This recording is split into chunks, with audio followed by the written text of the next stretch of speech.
Good afternoon, welcome to the Midday Mull for Wednesday, the 28th of October. Continuing to reflect on some of what we see in Hosea. We saw yesterday that Hosea was instructed by God to go and marry a promiscuous woman because the land is guilty of unfaithfulness to God. And it sits uneasily with us. But we need to recognize that when God looks at us, we are that unfaithful woman.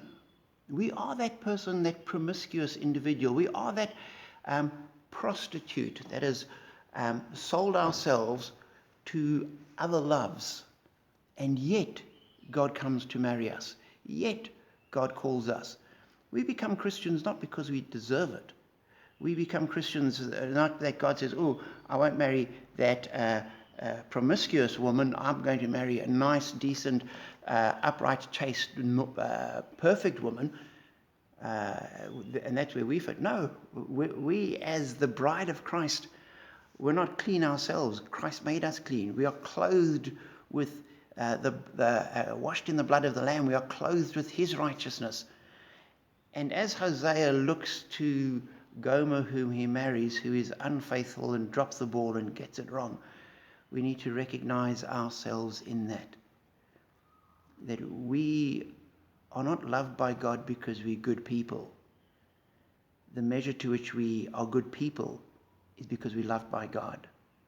And none of us, if we are honest with ourselves, can claim to have anything that would deserve the love of God.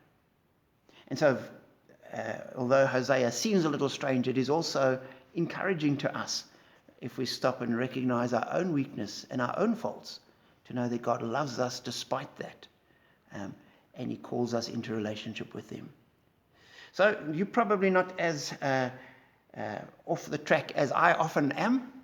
No matter where you are, no matter how close or how far you are from God, we're never 100% in his presence.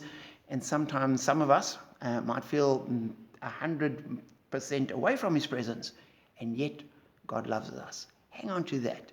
Be strengthened by it, and be blessed.